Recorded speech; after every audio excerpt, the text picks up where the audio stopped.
こんにちは。アルファアドバイザーズの坂下です。今日はインシアードのエグゼクティブ MBA プログラムのご紹介をしていきたいと思います。で、インシアードのエグゼクティブ MBA のプログラムですね。2種類あって、このグローバルエグゼクティブ MBA というのと、あと、TINGA ですね。聖火大学とインシアードがジョイントでやっている MBA プログラムの両方があります。なので、今日は2つのご紹介をしていきます。で、インシアードのアドミッションの方ですね。トニーさんにも今日来ていただいているので、学校紹介をしていただくんですが、アルファアドバイザーズでは今、30代とか40代、ミドルキャリアの方々のご相談もものすごく増えておりまして、でちょうど先ほども今海外に駐在されている方で、これからエグゼクティブ MBA ですね、働きながら、MBA を取れるというのがエグゼクティブ MBA の特徴なんですけれども、働きながらパートタイムで、MBA 取りに行きたいと。で、その方もシンガポールとかですね、にすごく興味があって、インシアードをぜひね、興味があるということで言ってたんですけれども、インシアードはキャンパスもシンガポールとかフランスとかドバイとか何か所かありますし、結構いろんなキャンパスを回れるような作りにもなっていますし、もちろん会社を続けながら通うことができるということで、しかもですね、キャリアパスとしても今日また詳しくお話しいただきますけれども、EMB を取得した後にシンガポールに移って就職されたりとかですね、本当に多彩なキャリアパスが広がっています。で、テストもそんなにですね、最初からゴリゴリに勉強しなくても、後から提出したりとか結構柔軟に対応してくれるということなので、また今日そのあたりのアプリケーション、出願のところも詳しくお話しいただきますが、ぜひ、インシアードのエグゼクティブ MBA ですね。エグゼクティブ MBA の中では、比較的短期間で終われる、そんなに長くないプログラムなので、とてもおすすめですし、ご興味がある方は、キャリアパスのところ、そもそも卒業した後どうするのかっていうところから、いつでもご相談に乗れますし、アドミッションの方に直接おつなぎもできるので、ぜひご興味がある方は、今すぐご相談いただければと思います。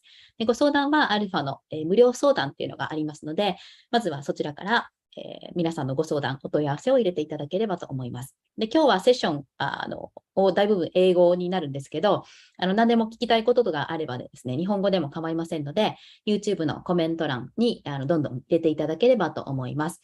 途中でも全然構いませんので、最後にまとめてお答えしたいと思いますので、どんどんご質問を入れていただければと思います。はい。では早速始めていきたいと思います。So Tony?Please start your presentation now. Okay. ありがとうございます、エミさん。Okay. 私はトニーです。どうぞよろしくお願いします。私の日本語はいいじゃないです。So I'm gonna speak in English. So my name is Tony and I'm the Associate Director at Insead and I'm responsible for the Executive MBA programs.The Global Executive MBA, as well as the Tsinghua Insead Executive MBA program. Okay, next slide. So I'll give you a little history about Insead Business School. We were founded in 1947, and our first class of graduation for the MBA program was in 1960. And the Executive MBA program was launched a lot later in 2003, the Europe section. And then the Asia section was launched in 2012. I joined Insead in 2011. Part of my objective of me joining Insead then was to launch the Asia section, the Global Executive MBA Asia section in 2012.Now, what you will see if you ever visit our campus, whether it's Singapore, Abu Dhabi, France, or America, you'll notice that we are a community where there isn't a single dominant culture, right? If you go to a top school in the US, you will probably feel there's a strong American culture which will dominate the school, and that's natural. Right? If you go to the National University of Singapore, you see that the Singapore culture is dominant.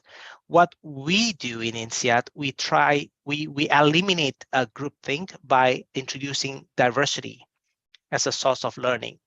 That way we can ensure that there is no dominant perspective in Insead.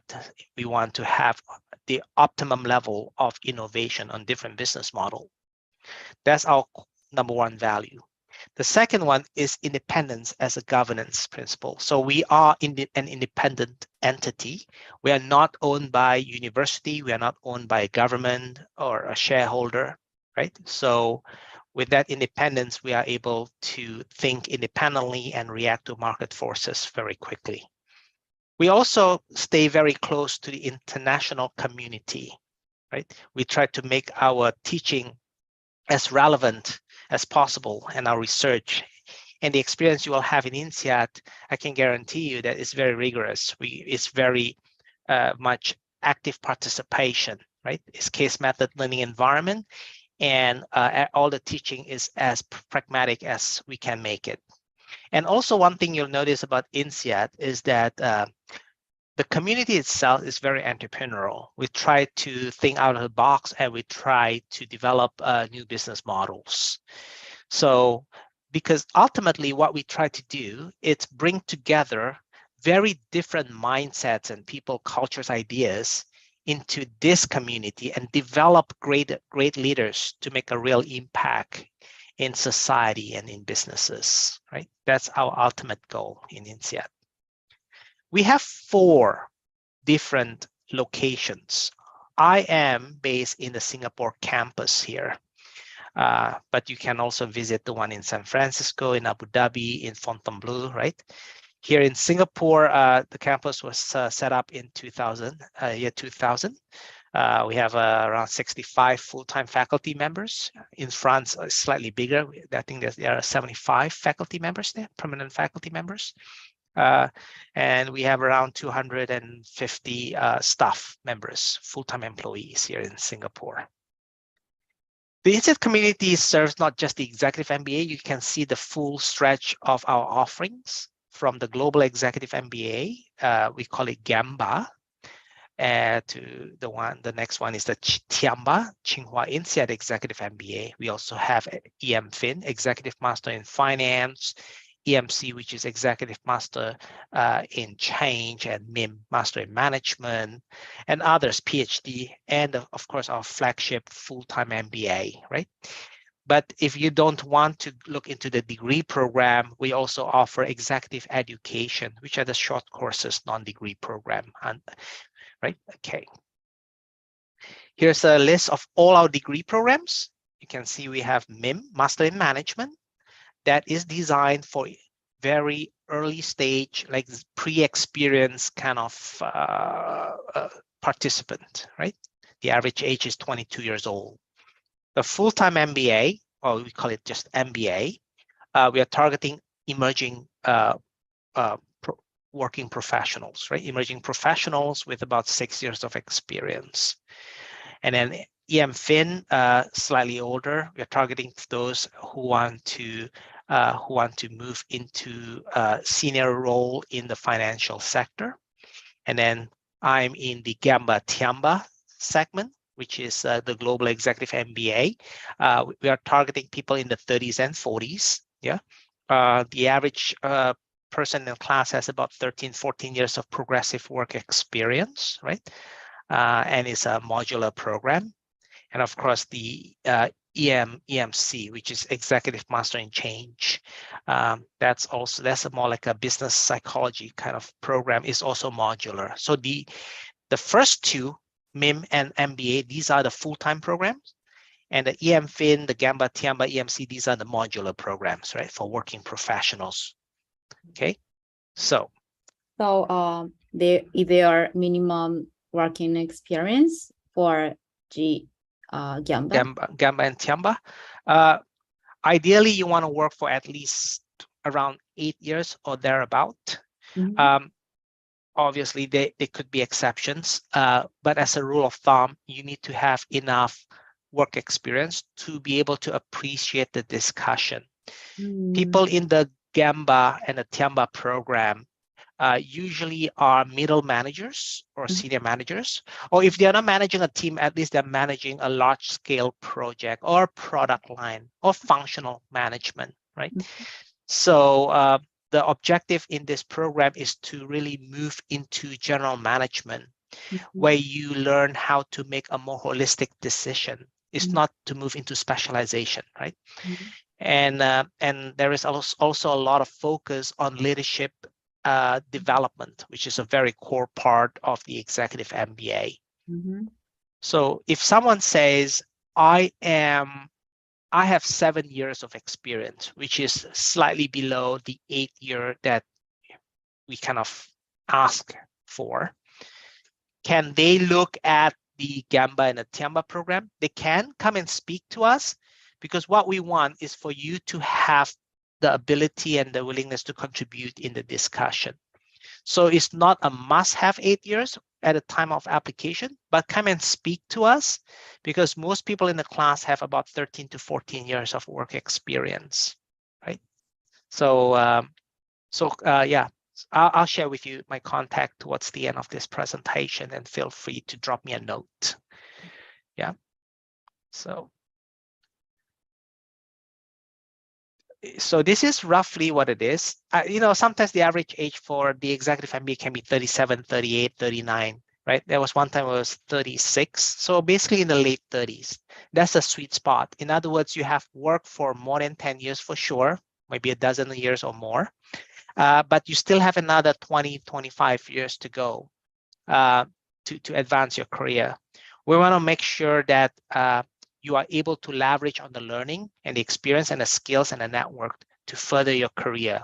Yeah, that's the reason. For MBA, you can see it's a lot younger. Okay, and the program is different in the sense that MBA folks, they tend to want to change their career in terms of function, industry, geography, and very often all the 3 dimensions at the same time. For executive MBA, some of them do want to change their career. They may change their industry or their function or their geography, maybe even maybe even 2 dimensions at the same time. But it's a lot more challenging for them to change all the 3 dimensions at the same time, because they are already quite advanced in their career, right? It's not impossible, but it's less probable, I should say. Of course, some industry are more difficult to get into than others, right? So what we want to do is for them to accelerate into senior management and also develop their leadership potential. Some of them move into entrepreneurship, and they are at very different juncture, not only in terms of career, but also in terms of their life, right? Many of the executive MBA folks are parents of young children, right? So they cannot just quit the job and do the program full time. So they don't pause their work, and they continue to work and manage their family and go to school whenever the module is in session. So that way they need to juggle 3 responsibilities at the same time, right? Their work, their family, their life, and their school.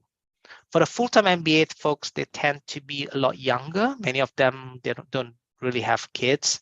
Some do, but most of them don't. So they have that flexibility, you know, to unplug themselves, relocate to Singapore, France, and then do the program full-time. It's a year program, and then you move into a new job after that, right? EMFIN is kind of in the middle.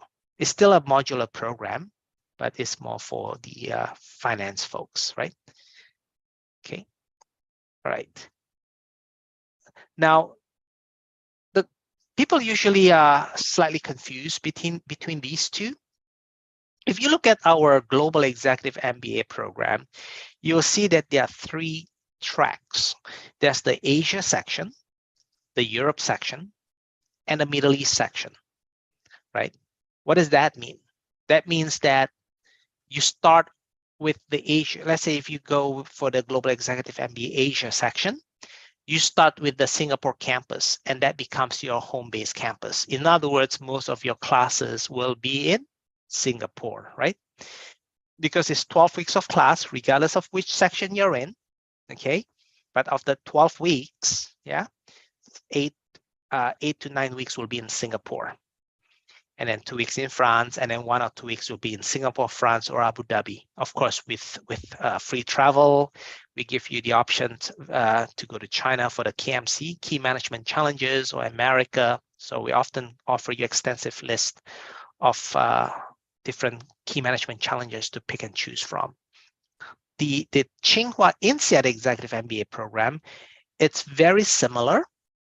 The difference with the Tsinghua Insead Executive MBA program is that this program, it's a 50-50 joint effort between Tsinghua University and Insead Business School. It's a global program with China insights. So half the faculty members are from Insead, so that gives you the global breadth. And the other half of the faculty are from Tsinghua University.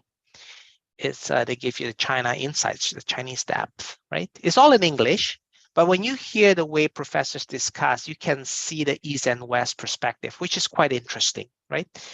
I mean, the fundamental of business education is the same. Supply-demand curve is the same. But let's say if you're doing business in Asia Pacific or globally, but China is a key market and you need to do due diligence in company operating in China because you want to transact on an acquisition, right? That process of due diligence can be quite different than if you to do it in Singapore or Canada or Australia, right? If you want to launch a new product line in Greater China, that requires different set of know-how and skill sets, right? And the good thing about this program, I find that also it gives you 2 networks, right? The Tsinghua Alumni Network, because you are also awarded a degree from Tsinghua University. So you have that influence, that network of influence in China, and the Insead Alumni Network, which is very, very global, right? So these 2 are great programs, Gamba and Tiamba, depending on your needs. We can talk and we can discuss which one may fit you better, right? Okay. And in terms of application process is very similar. In terms of content is also very similar. It's just that geographical focus, right? Okay. This is a pretty important chart. This chart is for this year's intake.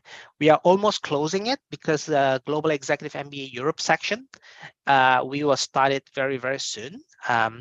Next year's delivery format will be very similar, except the year will be different, right? We start in 2023. But what I'm trying to show you on this table is that when you look at each column, it represents the section that you are targeting for, right? Of course, can you switch section? You can, if you have a good reason, let us know, and I will discuss it. Let's say you apply for the Global Executive MBA, and then your company has decided to relocate you to London or to Paris or to Frankfurt. Can you switch to the Global Executive MBA Europe section? The answer is yes. But let's have a discussion first, right? You cannot switch halfway. You can switch at the beginning before you start the first module, right? Of course, we need to discuss in advance to make sure you're able to have a good reason for that, okay? What you'll notice is the on-campus classes, regardless of which section you're in, is the same, 12 weeks. So it doesn't mean that the Asia section will teach you more because it's a longer program. No, it doesn't. It just means that the Asia section will start slightly earlier in August, right? So, and then Fontainebleau will start in November, and the Abu Dhabi section will start in October, and the Tiamba program will start also in September, right? So they all start at a different time, but it's still 12 weeks. One thing that's common across all sections also is the elective courses. So during electives, you all go to France for the electives. You choose 4 electives. You pick and choose which one you want. And then after that, you'll realize that all the Asia, Middle East, and Europe section, they all stay together until they graduate in December, right? December 2023. The Tiamba will then be alone because they have their own set of track, and they graduate in January 2024. Actually this is it should be 22 months. Actually, they graduate in July 2024 officially, right? Because they have to do their thesis defense, which I'll talk to you a bit later if you're interested in that program. And then one thing also, another thing that's common for all these 4 sections is that leadership development program, where you see there's a little vertical column that's on the left. It says leadership development program. That is a core part of the executive MBA in Insead. So it starts from the beginning all the way to the very end of it, right?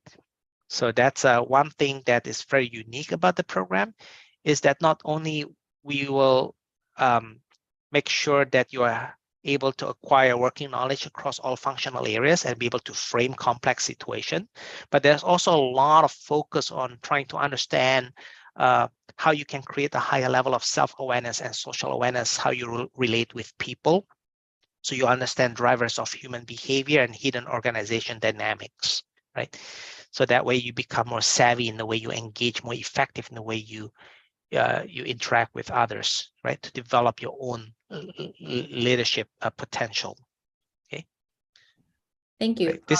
So can I have some question? And can I add some brief explanation in Japanese? Yeah. About before slide. Yeah. So if they are on kind of online self-study course during the period between one on-campus course, such as 22 October course, and the next. What will the students do between the course? Between the modules, right? So let's say you go to campus, let's say for Global Executive MBA, Asia section, you start in August. The first module is 11 consecutive days, right? Each day is from 8:30 a.m. to 5:30 p.m. And then you can see that in the month of September, for the Asia section, there is no class. So you are back in Japan, for example, working, and during this time, you will have to do pre-readings for the next module.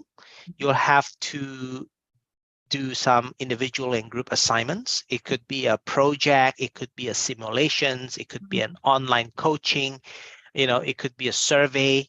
So you have to do, we call it homework, or you can call it pre-module work or between module work, right?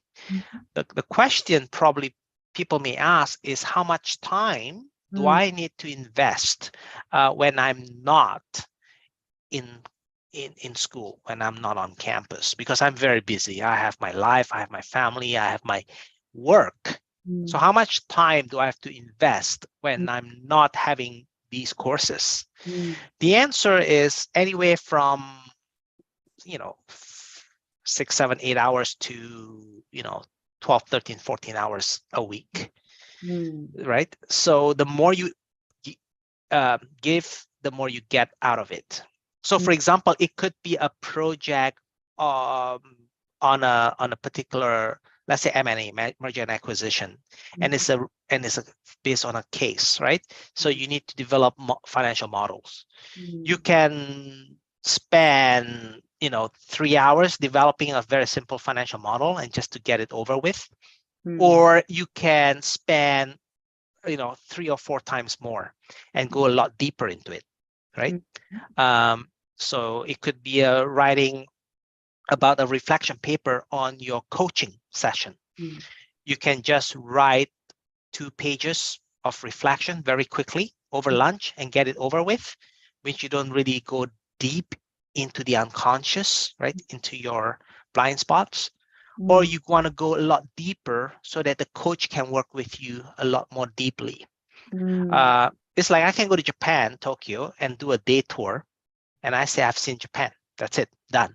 Or I can spend the entire week, go deeply into understanding more about Japan, the people, the culture, right? So you still have visited Tokyo, but you spend a day or you spend a good few days and go a little deeper into it. So I think for business school it's the same. If you just want to skim through it, I think it may not be worth your investment because it's a big one, right? It's a big investment. Even if you get a lot of scholarships, you get a lot of support from your time off from your company, it's still a big investment in terms of time, right? In terms of effort. So you want to make sure you get the most out of it. And when you speak to alumni, they will tell you that the more you put into it, the more you get out of it. So you're looking at around, I would say maybe 9, 10, 11, 12 hours per week. If you spend 4 or 5 hours per week, it's probably not going to be worth your while, I would say. Yeah, of course, it depends how much you want to get out of it. And you may fail. I mean, not many people fail because we make sure we ensure that the quality of the class, the quality of the students are pretty high and pretty consistent. People don't fail, but they sometimes don't graduate on time because they couldn't manage their commitment. There could be a conflicting commitment, right? It could be because of relocation, a promotion, an illness, a family condition, so they may have to delay their graduation by a year or 2 years, right? Or they may have missed a module, right? Maybe they missed the July 2023 module because, I don't know, maybe, they have something unexpected. Maybe they don't feel well, right? Then you have to come back in July 2024 to make up for that lost module, right? Then you can graduate, right? Okay. Hey, thank you. Yeah. So let me speak Japanese a little bit.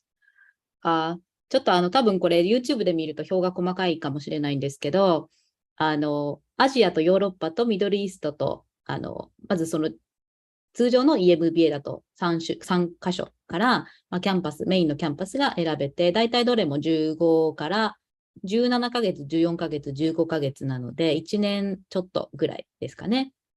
で、大体1ヶ月間に、4日から10日間ぐらいの期間、現地に行って、そこではフルタイム朝から夕方まで授業を受けるっていう形式みたいですね。で、駐在されてる方とか、駐在するような会社にいらっしゃる方で、たまに途中で会社のロケーションというか、自分の働く場所が変わる方とかは、キャンパスのチェンジっていうのも、一応、学校に、申請をした上で可能ということですね。あと、大体この、学校に行ってない間の期間も、もちろん宿題とか、プレリーディングとかグループワークっていうのがあって、大体1週間に9時間とか12時間とか、ぐらいは確保した方が、学びが得られるよって。もちろんもっと時間をかければ、すごく、濃い学びになるし、あまり時間かけないと、やっぱり学びも得るものも少なくなってしまうので、そうですかね、1日に1時間とか2時間ぐらいは取れるといいんじゃないかなっていう感じかなと思います。はい。Thank you, Tony. So, please go ahead. Okay, thank you. Arigato. This is the curriculum. The curriculum requires you to learn the fundamental of business administration, the full range. There are about a dozen of core courses that you have to learn, and the grading is based on a Z-curve, so based on a class average, and you have to fall within the standard deviation, the allowed standard deviation, right? The electives, you choose 4. You can pick and choose the electives that you like. We don't grade them. It's either pass or fail. The reason we don't grade these electives is so that you are comfortable, you are confident that you can choose those outside your comfort zone. So for example, if you are a finance director, we really hope that you can take courses in entrepreneurship, in marketing, right? Don't stay within the finance scope. We want you to be broadening yourself, not narrowing yourself into areas that you think you can score well. And also the key management challenges, you pick and choose the ones that are of your interest. And then towards the end of the program, everybody runs a final year project, right? And you also have to do a business simulation. And throughout this program, at the very bottom, you see the leadership development program, right? It's actually a program within a program to bring out the leadership out of you. A lot of people are extremely busy working, especially in Japan. People probably the hardest working population on the planet, the Japanese. They work so hard. They work 12-hour day. They don't have time to sit back and reflect upon themselves, right? Their own weakness, their own strength, their blind spots, and the unconscious part of them. Understanding what they want to do going forward. They know a lot about the company's objectives, the key performance indicator, the customer, the market, the competitors, but sometimes they don't know a lot about themselves. So this is the best time for you to take a little, time and kind of work with the coach and your group coaching team to self-reflect and find out more about your own behavior, your own being, your own mindset, and become a version 2.0 of self. Okay, this is a big part. If you speak to alumni, they'll tell you more about the leadership development program, which is a very kind of life-changing experience. Yep. So this is the one. So you will do coursework, you do live forum. Quite a few people actually feel very emotional about this program because you feel very exposed. You do 360-degree, you share experiences and thoughts that you normally do not share at work or even with your family members, right? So it's a very powerful way of bonding and learning more about self through this process. When you're off campus, it was asked, you'll be quite busy too because you'll be working on homework, right? Individual and group assignments, and of course, pre-readings. There's going to be quite a bit of reading. And if reading is a bit of a challenge for you, one way to do it is to get the PDF files, because we send you these PDF files, and open it within using your Adobe and go to view, read out loud. So you can just close your eyes and listen to the story. That's what I did when I had so much reading. And my eyes are just dried out because I was working in the office for too long. So I just close my eyes and listen to the story because the case can be as long as 45 pages long, right? So career journey, I think this is a very important page. A lot of executive MBA participants, they want to go back to B school in order to further their career, advance their career. They want to increase their scope or their scale or both, in terms of responsibility. It's very easy to move up in the space where you're already in, okay? So if you are a general manager for, I don't know, in Fuji Xerox, and you can easily move up, not easily, you're more likely to move up to become the managing director, right? With Fuji Xerox or Canon or Ricoh in a similar space. That's what I mean, right? That is a pretty natural way. The second is to change your industry, but keeping similar function, right? And the third is to change both, change your function and change your industry, right? So the way we do it is we have a team of career coaches that will work with you. Now, you need to keep in mind that these career coaches are not executive search people. Their job is not to help you, is to get you a job, right? Their job is to provide you guidance on how you can better map your career going forward, where you've been, where you are, where you want to go. What are the possibilities? How do you develop relationships with headhunting companies? Which are the ones that are more effective in the industries that you're targeting, right? Because you see, executive MBA students, they are very targeted. They are like a sniper. They're not like a machine gun shooting everywhere, right? Maybe if you're full-time 28-year-old, yeah, you can apply to consulting firm, you apply to a bank, you apply to oil and gas, you apply to technology firm. Sure, that's what I did when I was, very young doing my full-time MBA, because, you were 20-something, there isn't much opportunity cost. But when you're in your late 30s and 40s, right, early 40s, you have developed career to a certain level where you want to leverage on the dozen of years of experience, to move into something that will benefit these investments, the last 12 years of investments, right? So you are more targeted. And the way you network is also slightly different. For full-time MBA, I remember when I networked with someone, the first thing that came to my mind was that, are you able to get me a job, right? When I network, I remember I went to church, I met someone from HP, and I'm thinking I'm going to network with this guy because I want to get a job with HP, right? But for executive MBA, when they network, yeah, maybe to get a job, but really primarily to get some information, to bounce ideas, right? To look for some kind of innovation, right? To build relationship. Because when you are in your late 30s or 40s or mid 30s even, you're at different level of emotional maturity, right? So, and also generally your classmates are a lot more senior and they have a lot more influence. So very often opportunities come through referral, right? Of course, as a headhunting company as well.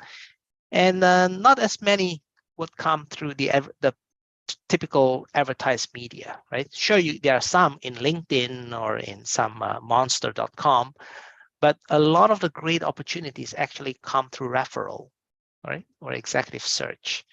So the career coach will work with you, but you still have to do a lot of the legwork yourself, right? There are a lot of workshops you can go through to tidy up your CV, your cover letter, your LinkedIn profile, practice your interview technique, negotiation skill, right?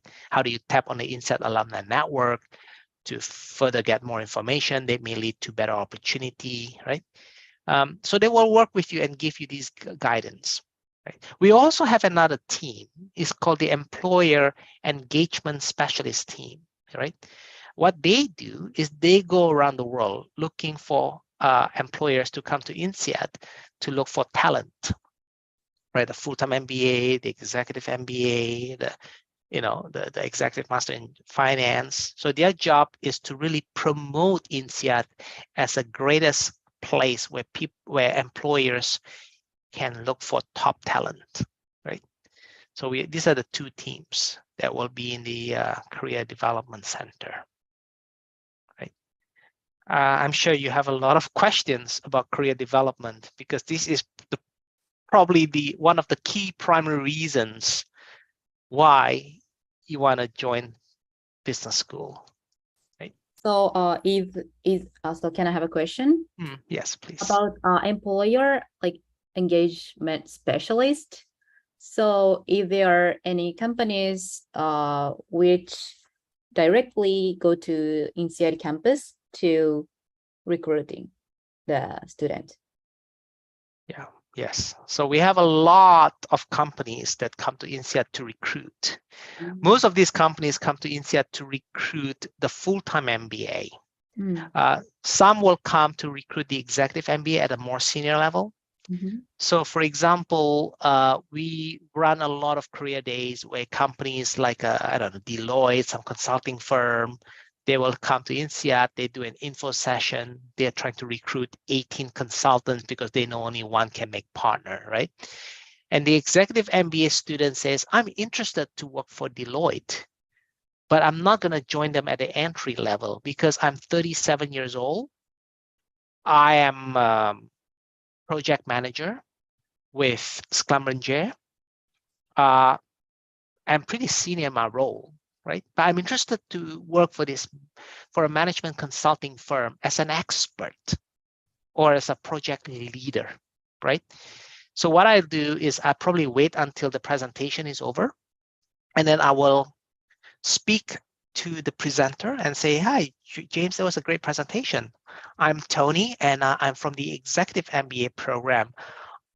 I'm very interested in your corporate culture. I really am attracted to the way you develop talent from within. I'm not looking for this role, this level.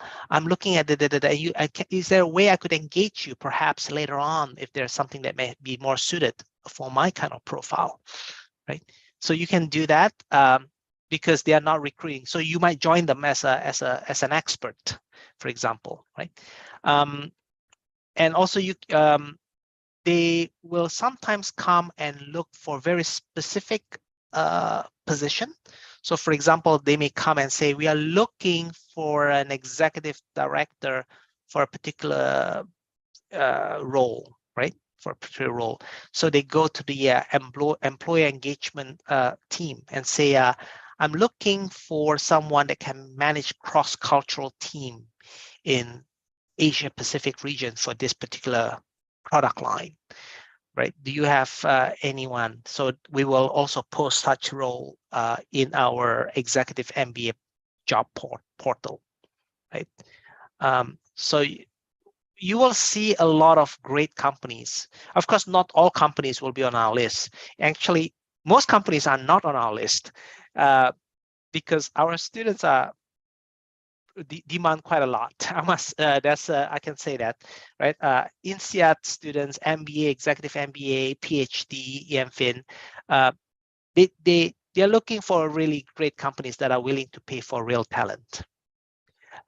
So only those organizations that are truly willing to pay for global talent will come to Insead to recruit, right?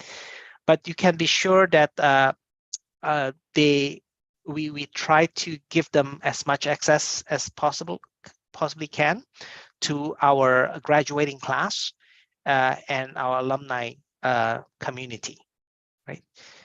We want our students to know what the options are available in the market. We guide them which industries may be more suitable. The best way to use career coach is not to wait until your final few months before you graduate, is to engage them earlier. As soon as you get to Insead, you start making connections with the career coaches. So for example, I'm interested in working in the Greater China region because I'm in this big, great Thai organization that sells frozen food, and China is 1.4 billion people that can eat my frozen food, right? I'm in charge, I'm the head of business development. So I will engage a career coach that is specialized in the Greater China region, for example. Or I'm interested in private equity. Okay, I'm in the hospitality sector. I could be a GM for Hyatt in Tokyo, but I'm interested to move away from the hotel and move into private equity, investing in the hospitality sector. Again, I engage career coach. I engage the employee engagement specialist who are more knowledgeable in the industry that I want to target. Right? They say, okay, you can speak to this alumni. You can look, but what you don't want is you don't want to spam the alumni network. You want to look for specific alumni to have a chat, not specifically to look for a job, but to look for information. So I know, oh, this guy's working for Fortune International in Shenzhen or in Shanghai. Okay, Alan, hi, how are you? I'm Tony. I happen to be transiting in Shanghai for half a day. Is there a way I could drop by to kind of grab a coffee with you to find out more about that thing you're in, because I'm kind of interested. So what we try to do is we try to coach you to how to engage the alumni community.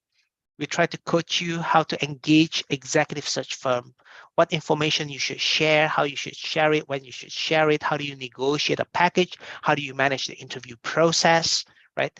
How to use our job portal, how to search for alumni, how to develop a resume, a cover letter, a LinkedIn profile that matches your key strengths, right? So again, we're not going to do it for you. We can show you samples.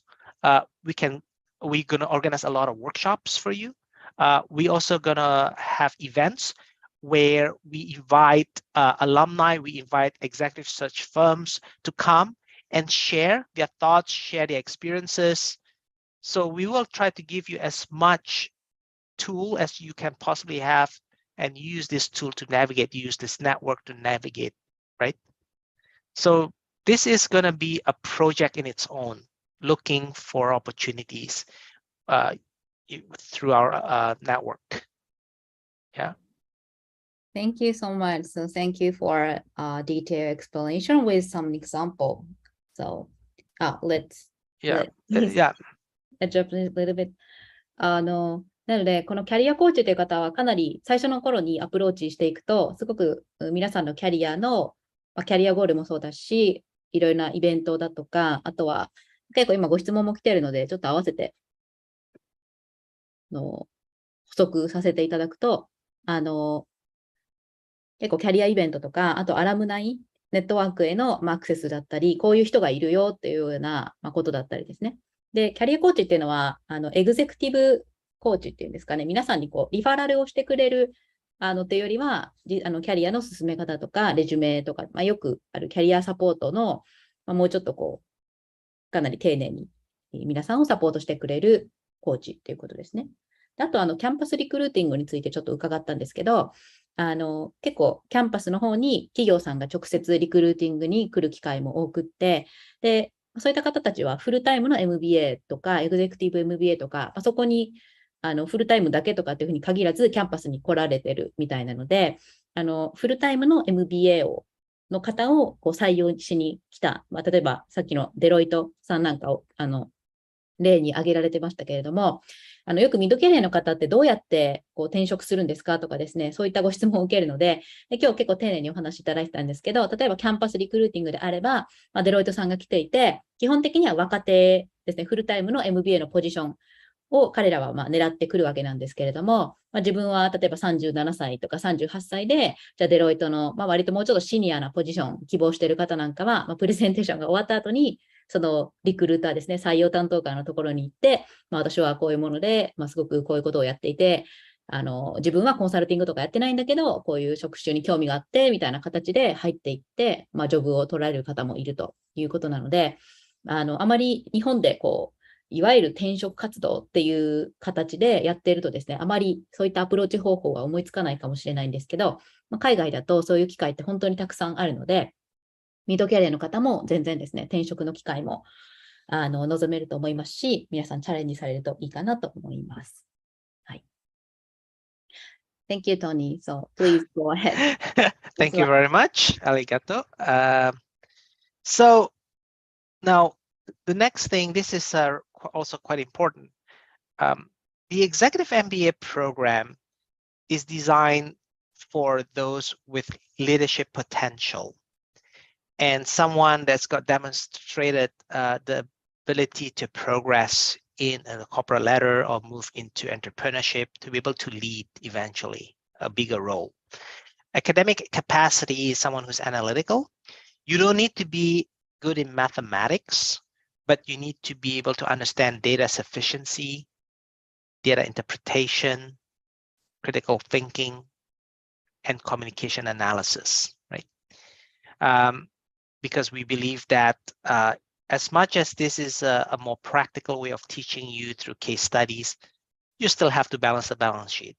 You still have to learn how to value currency swaps. You still need to learn how to calculate throughput and understand outliers, right? So there's still academic component to it, and we want to make sure that you're able to cope with the rigor of this process. International outlook means that you have a global mindset. You know, just because I'm Indonesian, it doesn't mean I'm Indonesian. I'm Indonesian. I could be a global Indonesian. So I don't think, for example, this is Indonesia and that's the rest of the world. I think that Indonesia is part of the world, for example, right?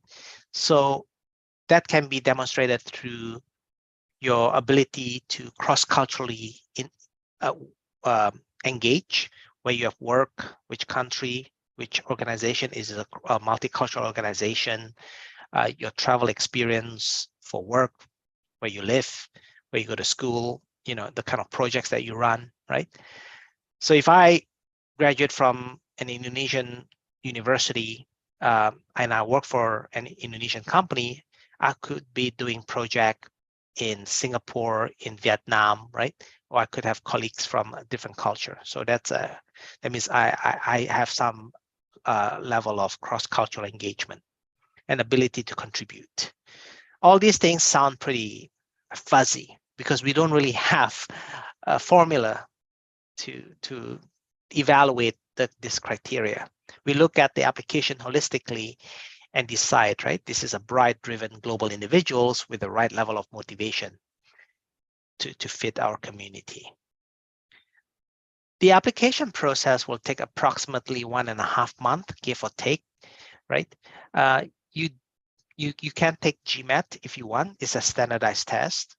It's not difficult, but it takes a long time to prepare, really long time to prepare. Executive assessment, which is like a mini GMAT for executive MBA, you can do that one. That one is much shorter. It's only 90 minutes instead of 3.5 hours. And if you don't get a good score, or if you decide, you know what, I don't want to take standardized tests. I have a life to run, I got family to manage, and I got work. I really don't have a lot of time. I have some time, I can prepare for that. Then it's okay. You can still submit your application without any score. And then if you are pre-selected, you take the Insead assessment, which is a non-rule-based kind of assessment, right? Some people ask, is this like an IQ test? Not quite, not quite. You might think it is. There is no math formula because we don't ask you about, quadratic equations, all this, because I know you probably have left school for a long time. So we will test you on your ability to think logically. And we also don't test you on things like grammar, grammatical rules, sentence corrections, big, long reading comprehension about medieval times. We don't do that, right? In the Insead assessment, we will assess you based on your ability to understand data. Right? You don't have to be a data scientist. You just need to be able to understand data, interpret it, and do some sufficiency assessment. And critical thinking, or I think GMAT, they call it critical reasoning. It's like which of the following, if true, will strengthen the conclusion, right? And then we also have the communication analysis. You might think it's reading comprehension because it's very similar to reading comprehension, but it's different. Reading comprehension in GMAT is really long about something that's sometimes very often not related to business, right? Ours is a lot shorter and it's usually related to business. And the purpose is not to trick you into some kind of heavy vocabulary kind of reading, because that's really not the purpose of this, right? I think you should be able to understand a passage quite well. If you can read Financial Times, on your iPhone or on your smartphone, you should be able to read this. The purpose is to understand how to analyze the piece of communication, right? It's all multiple choice, 2 hours, 60 questions, right? And then we have a mini case study about 3-4 page long, and then you present your thoughts on that. We have a panel of alumni who are going to ask you some questions about the way you develop the strategy, the way you propose, because in this case study, you're the CEO of the organization, and you propose the way to approach how to turn the company around. And then after the Q&A, there will be a panel interview towards the end, right? And then you're done. And then 2 weeks later, you get the final decision, right? So the whole process will take 1.5 months or thereabout, depending when you schedule the assessment or the interview. If you have GMAT or EA, then you don't need this Insead assessment, right? You just do a one-to-one interview with an alum. But if your GMAT score or EA score isn't up to our expectation, for example, then you have to take the Insead assessment, right? There's in terms of TOEFL and IELTS, you don't really need it. If you use English as your business language, or if you have studied in the English working environment, right? Usually you don't need it if you're comfortable in English language. And if you're doubting yourself, connect with me and speak to us and we'll know, right? If you don't need to be a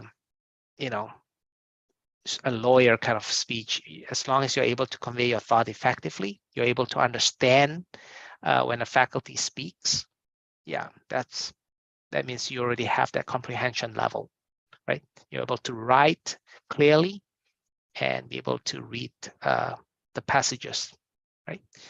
So come and speak to us about this if you have any doubt.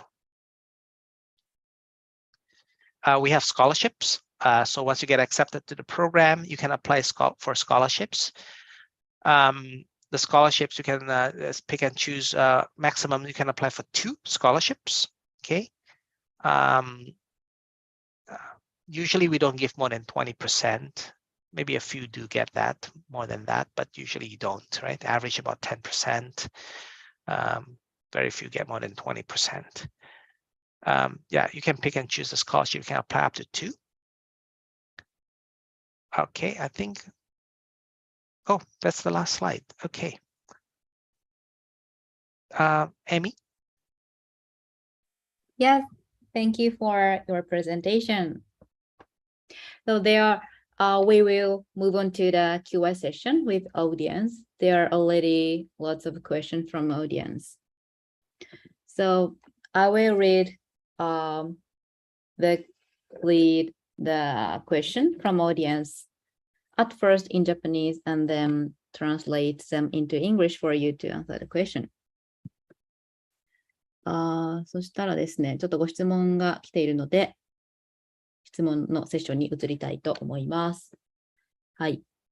若手向けのマスター・オブ・ファイナンスはなぜないのでしょうかっていうことなんですけど、MIM っていうのがあるので、結構インシャードの場合はそちらに行かれている方が多いですね。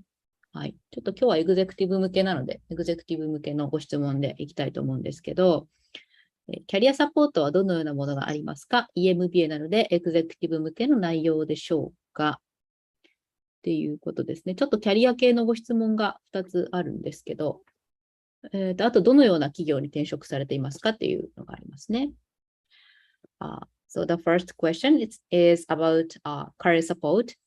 So could you go back to the slides about career support? Yeah. こちらですね。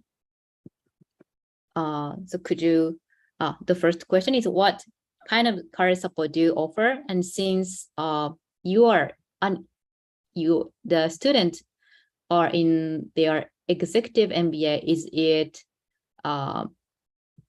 it tailored toward executives? Yeah, yes, it is. So the career support the full-time MBA folks get will be different from the career support the executive MBA folks get. For executive MBA, what we try to do is we try to see where you have been, where you are now, and where you want to go, and what are the more possible options and which is more probable than others, right? You will engage the Career Development Center. The career coaching team is managed by a colleague of mine. His name is Larry Medina, very experienced guy.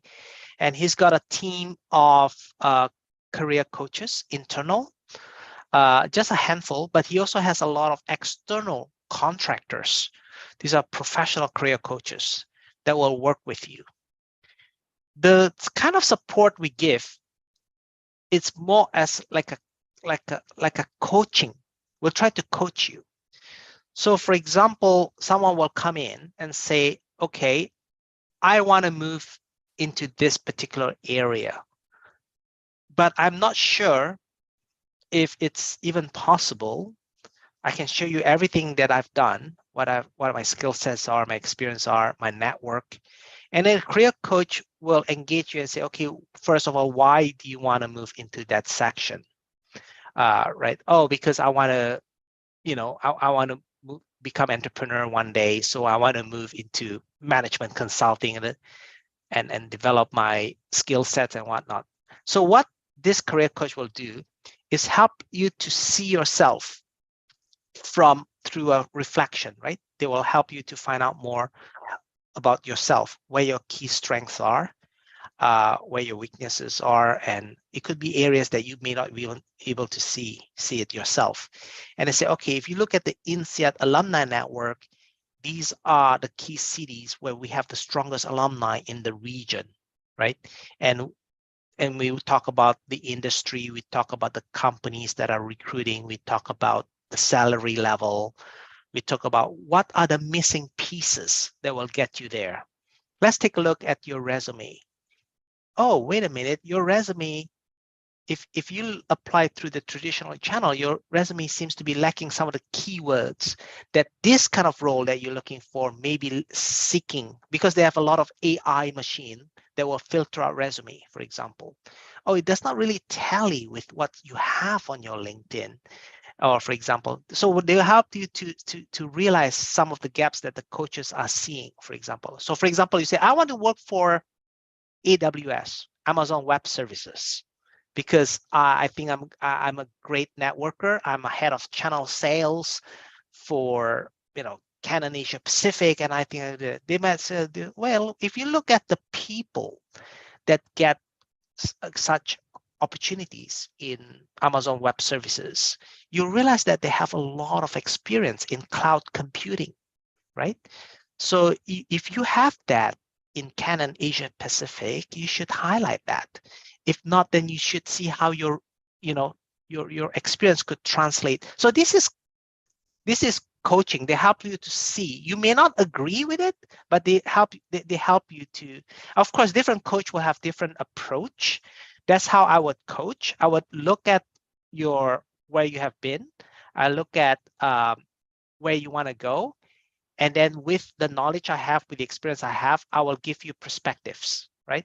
And then I might say, that's an interesting move. It can be very probable.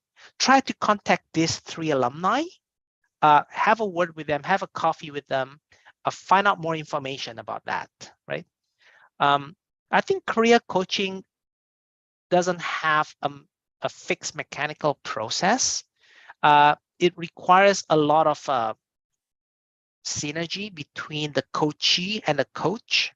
You need to be able to connect, and of course, chemistry is important. You got to be able. It's like it's like a leadership development coach, right? If you want to find a good leadership development coach, of course, there are some good coaches better than others, but I think a lot of it depends also on the chemistry. Are you able to sync, to relate, like a counselor, right? You're able to do that, to dance together. What's important is you need to be active. So we have a lot of different workshops, seminars, networking event, right? You also have your classmates collectively. They're very rich in their network. So you need to engage, you need to tap into that. I know a lot of you think, but I'm so busy, I need to focus on my exams. True, but don't forget, one thing I hate to say, that a lot of what you learn in business school, you actually forget many years later, because but the relationships that you establish with the alumni, with your classmates, with the faculty members, with the career coaches, with the people in Insead, those relationships are very meaningful, and they will stay with you forever. That international community relationship will stay with you forever. You will forget the details of your learning, but you learn how to look for information. Okay, so I've forgotten how to value these currency swaps. Don't worry, but you know where to look for that information, right? And you always, you always try to help each other out, because a classmate, an alum, even the career coach may not be able to give you direct support right now, because the opportunity has to go with time, right? Sometimes the timing is important. But very often it comes a few months later, a year later, 2 years later, like 5 years later. And sometimes it's through a second degree of relationship, right? So take good care of those relationships. And remember, you will always remember how people make you feel. You may not remember what I've said to you, but you always remember how I make you feel, right? So you have to focus a lot on those relationships and continue to help each other out. And you realize that career coach can help you map out your career, navigate, but it's really up to you how you want to make the best use of this opportunity. Thank you so much. エグゼクティブ向け、そうですね、フルタイムでやってるのとはまた少し違っていて、特にこういう、長期ゴール、アルファでね、キャリア戦略とかでやってることと少し似てるかなと思うんですけれど、長期ゴールはこういうことをやりたいとかって、じゃあなんでそれがやりたいのかっていう、セルフリフレクションですね。コーチングみたいなセッションをやるようですし、あとはすごく実践的。じゃあこういうところに行きたい、こういうマネジメントコンサルティングに行きたいけれども、あなたのレジュメを見たらこういうポイントが足りないよねとかっていうのを一緒にやっていったりだとか、あとアラムナイにこういう人に会ってみたらいいよっていうふうに教えてくれるとかですね、かなり実践的なところを教えてくれるのかなっていう印象でしたね。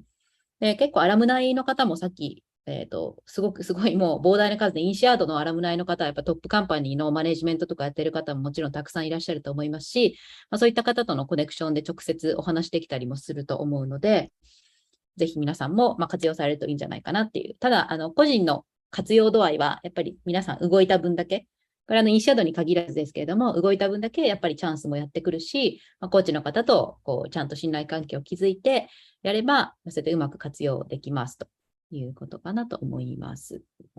はい。次ですね。オンラインの時はメインはグループスタディでしょうかっていうことですね。So the next question is about the curriculum. So when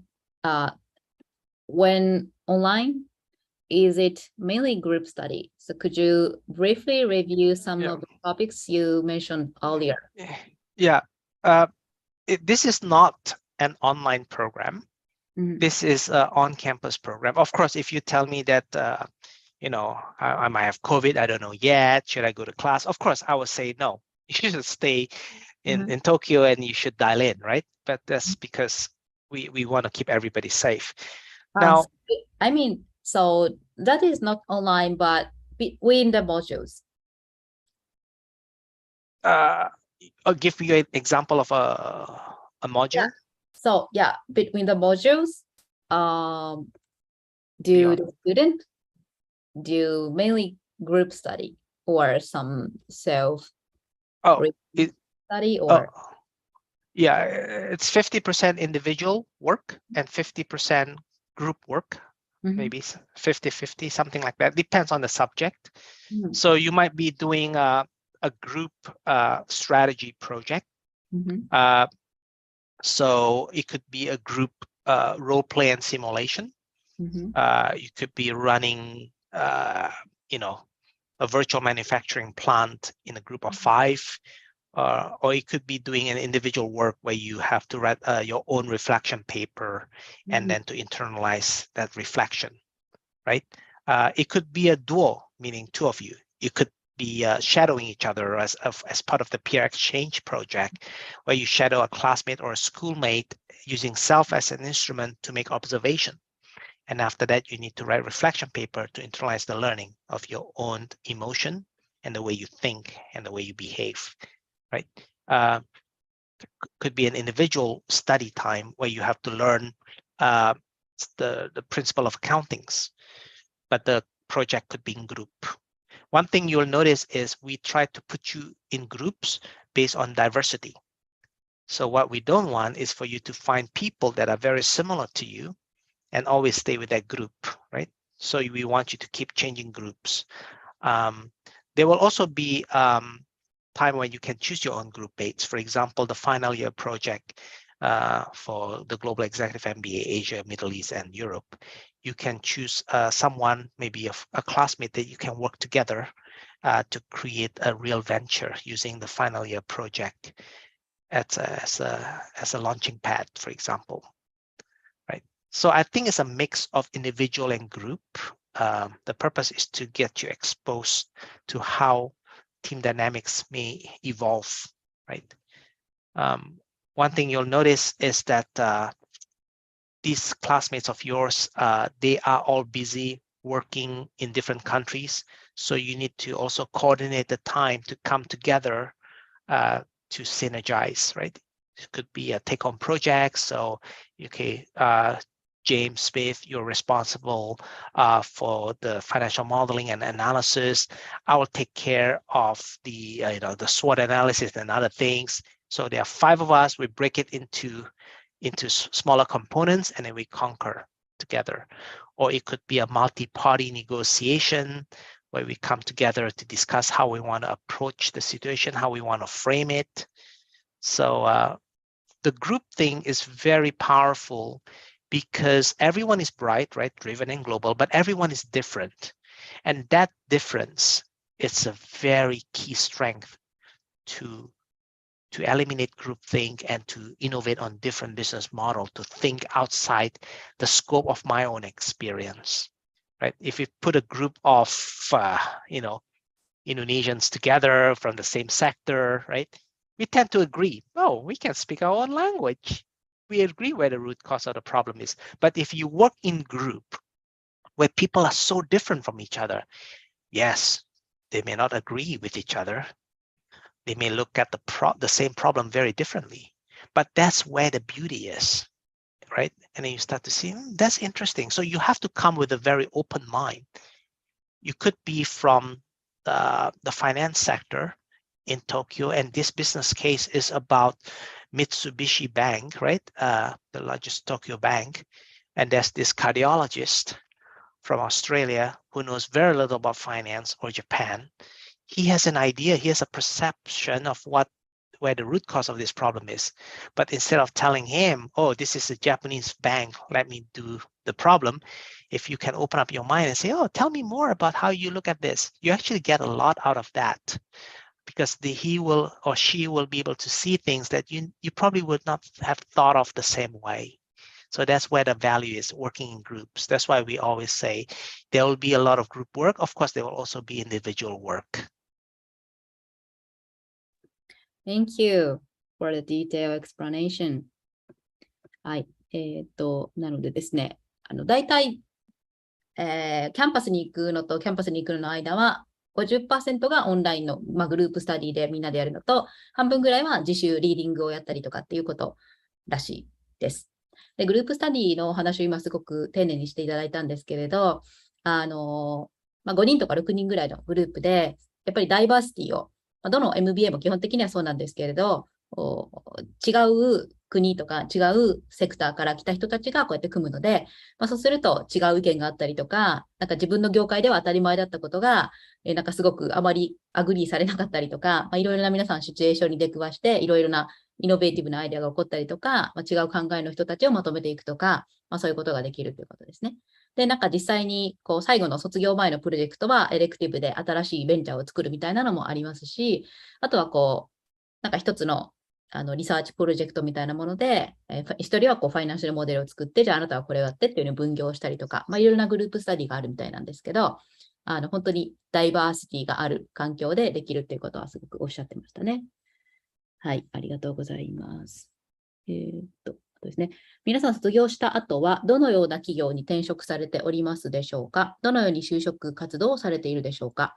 キャリアサポートや企業の採用イベントなどもあるのでしょうかっていう、先ほどのクエスチョンでキャリアサポートのところは言っていただいたので、ちょっとどういう企業とか業界に行ってるかっていうのは伺っていきたいと思います。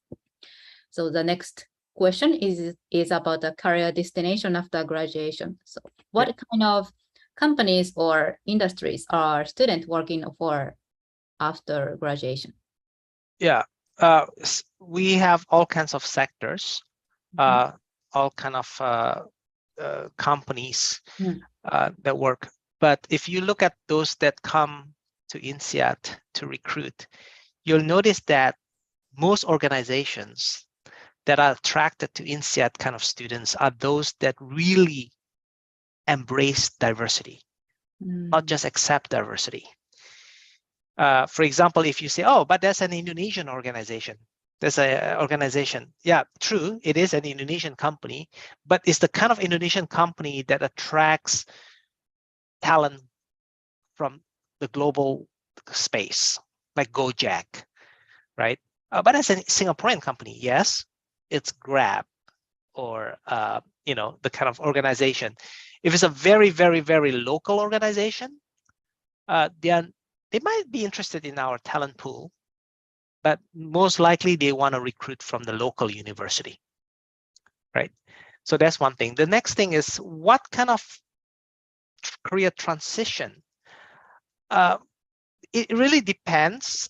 So we have people that move from a very specialized skill, for example, like a chief geologist, that move into management consulting with, BCG, for example, or someone who is a head of regional marketing in FMCG that may move into consulting, right? A lot of people, they like to tap on what they already have.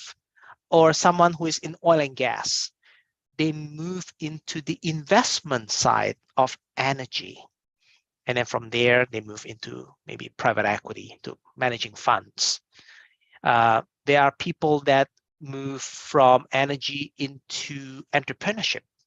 They create a fund to invest in renewable energy, for example. There are also people that are in the oil and gas, in a mining organization, as a chief economist, that move into consulting or into entrepreneurship. So we have a lot of career transition. Companies that come to Insead can be anything from DHL, those unicorns, all kinds of companies from around the world. But those that are really willing to pay for talent, the thing why they come to Insead is they want a manager or someone that can really manage a very cross-cultural team, right? If you put a very, very local person who thinks, okay, this is my country and that's the rest of the world, and this person is going to manage a very global team, it's quite difficult. You need someone who is able to really embrace that diversity and use that as strength.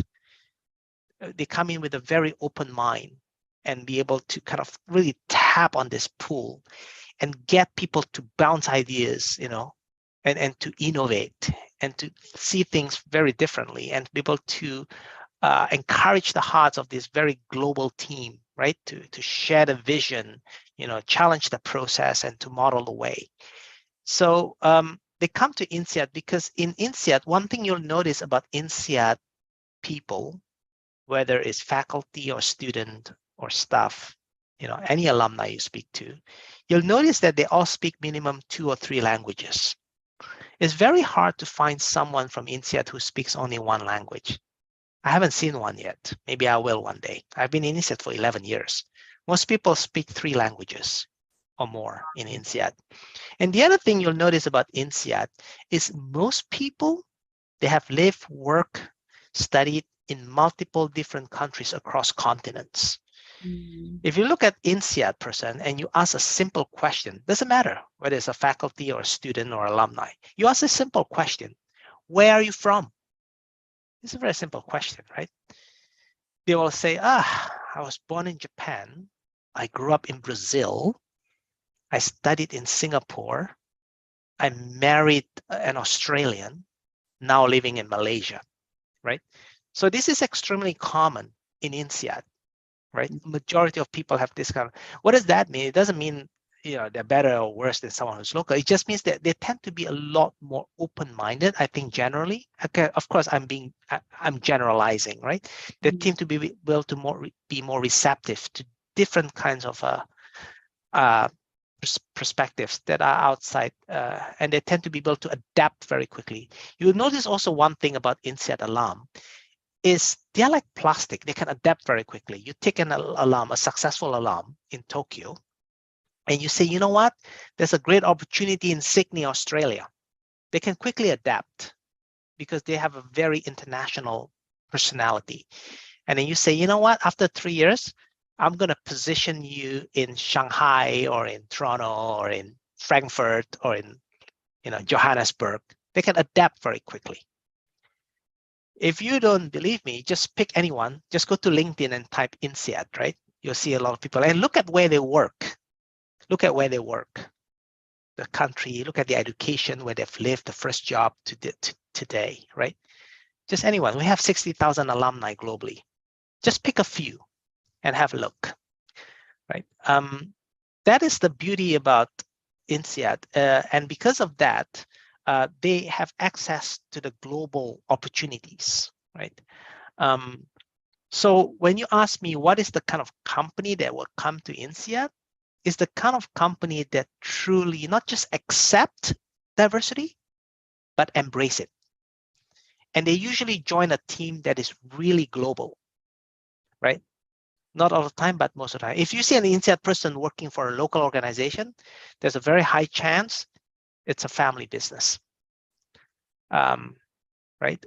So it's hard to say what kind of companies come. I would say global companies that truly value talent, global talent, and the kind of career transition. Usually they go more advanced in their career, leveraging on what they have already developed over the dozen of years, and then move into a new scope, maybe into a new kind of a similar function, but different. For example, I'm responsible for sales and marketing as a regional director for this particular industry.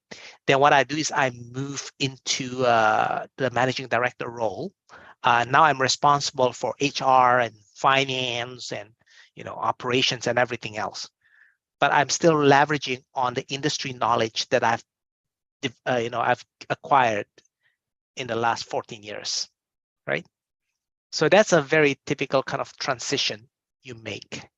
Of course, I can choose to change industry, but then I need to keep a similar function, right? Let's say I'm the HR director in the hospitality sector, then I move into printing and imaging, but also as a regional HR director. Or I move into HR consulting, right? I become HR consulting, or I join Gallup Consulting as an associate partner in managing, with P&L responsibility for the region, for example, but still in the human capital space. So you need to leverage something that you've already developed. So this is something that the career coach will discuss with you, right? And then you look for opportunities. But generally, if you come to Insead, what you want to do is you tap on the alumni network, because alumni, they usually have very special relationship. If you meet someone at a business chamber of commerce, great. But then there is nothing really, you may not necessarily have the same experience. But alumni, Insead alumni, what I find that there's a lot of fundamental trust, because you trust that if you're an alum of Insead, you're generally, as a rule of thumb, you're pretty bright, you're pretty driven, you're pretty global. And I also assume that you want to be part of this alumni community for a long, long time. You're not going to sell me a fake iPhone and disappear, right? Because you are part of this alumni network. So there's some kind of fundamental trust, and they tend to be quite intimate with each other. So if I say, hey, I'm on a business trip in Japan, I have half a day tomorrow before I go to the airport. I see that you work for a Google office in Tokyo. I work for Yahoo. Would you like to grab a coffee next week, Thursday, before I head off to the airport, right? There's a very high chance you're going to meet with me. I might be looking for an opportunity in Google, but I really want to look for more information and get to know you and find out more about the culture and whatnot, what you're doing new, right? And you want to connect with me. So we grab coffee. Yeah, there's a Starbucks, let's grab coffee. And then one day, there could be an interesting role in Google Tokyo office. I say, hey, George, you remember me? We met just 1.5 months ago. And then you write an internal referral for me, right? I still have to go through the process, but at least I skip the AI portion of it, the artificial intelligence robot that scanned through my CV. So this is another way of looking for opportunity through network, right? I mean, there are many other ways, right? Through a second and third degree of referral is usually quite powerful. So what kind of industry? We have all kinds of industries that you can think of, right? Insead, all kinds of industries. Thank you. Thank you. Thank you so much.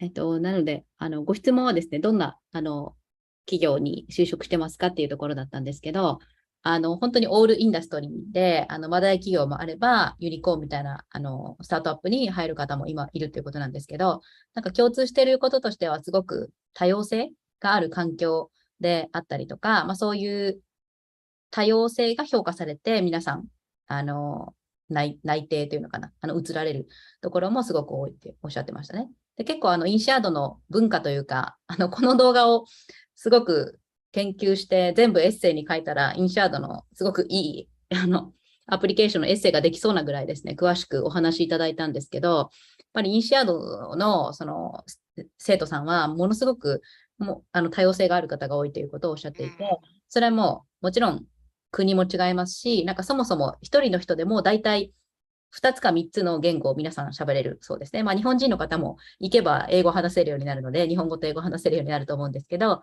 なんか日本で生まれて、オーストラリアに行って、ブラジルに行って、その後シンガポールに行って、マレーシアに今いるみたいな、そういう多国籍な環境で働いてきた、多国籍っていうのを失礼しました。いろんな国で働いた方たちとか、そういう人たちがとても集まっていて、多様性があって、皆さんオープンマインドで、違う環境に行っても、違う国に行ってもすぐ適応できるような、そういう人たちが集まっているので、インシアードに行くとですね、今日本にしかいないっていう人も、そういった環境で揉まれて、多様性のある、どこの国でもやっていける力が身につくのかなっていう気はしましたね。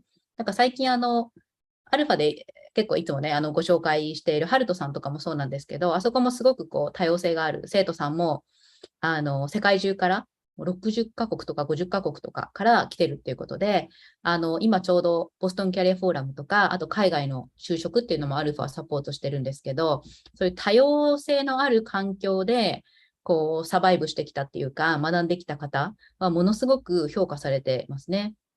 はい。今ね、なんか情勢もいろいろ経済的なものも含めて、いろいろちょっとね、激動の時代なので、どこでも働けるようになりたいみたいな方も多いので、そういう方なんかとてもいいなと思いましたね。はい。じゃあ次のご質問ですね。卒業後にシンガポールで仕事を得る機会はありますか？その場合、キャンパスにいる間に企業との面接など転職活動をするのでしょうかということですね。So the next question is about a career opportunity in Singapore. Is there any opportunity to get a job in Singapore after graduation? If so, will the student be able to interview with company while they are on campus? The answer is yes. If you look at the Singapore working population, you'll see that most people like myself, not born in Singapore, and there are a lot of foreign talent in Singapore.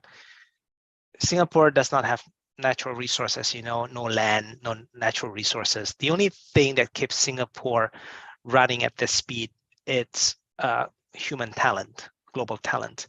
So the government is trying to attract talent from around the world across many industries. During this time, there's a lot of focus on high tech, right? IT, cybersecurity, cloud, big data, and all this, pretty sexy right now. Of course, there are other sectors as well. Singapore just released a policy to attract global leaders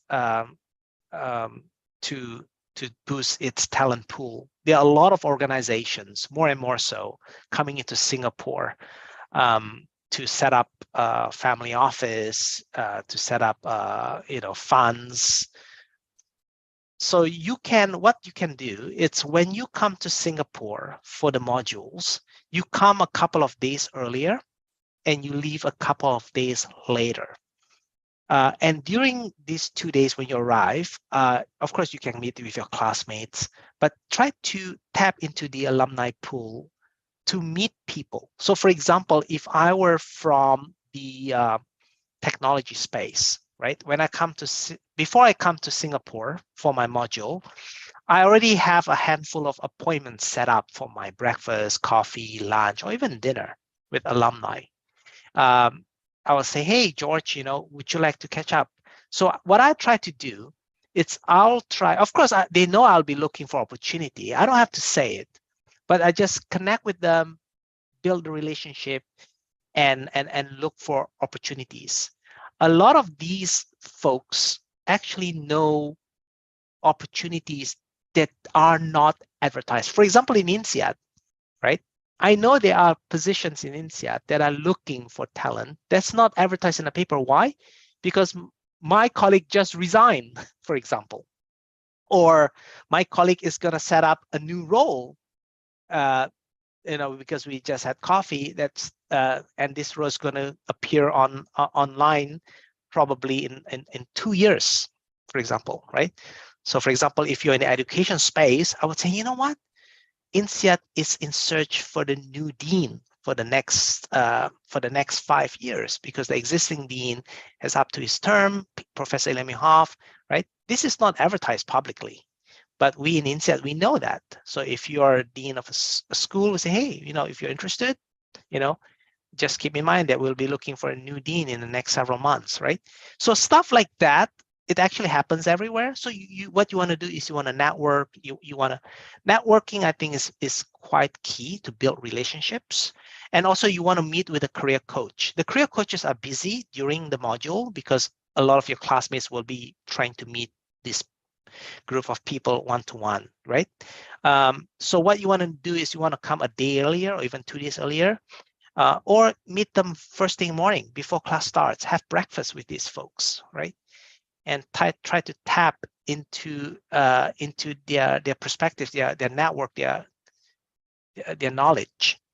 It is very possible. A lot of people have done that. They get opportunities while they are in the program. Now, I've worked in Insead for many years, right, in the executive MBA sector. So based on my estimate, if you are a self-funding candidate, in other words, you're not sponsored, so you don't have a corporate a bond with your company.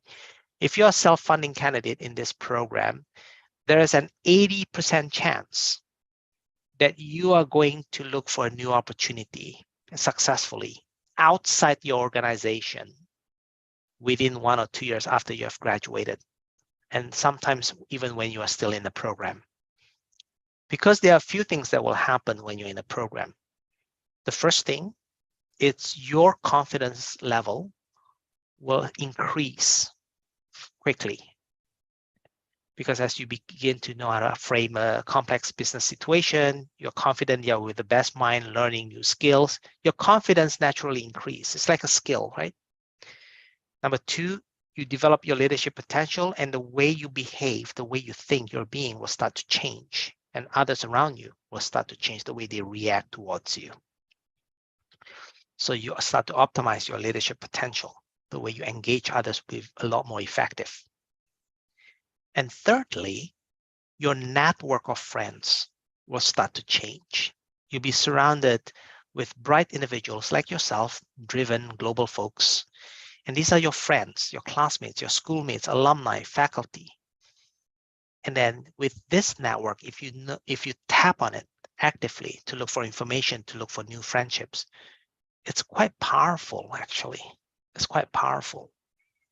May not be, it could, of course, job, yes, but also investment opportunities, ventures, ideas, partnerships, buyers, sellers, right? Advisors, mentor, right?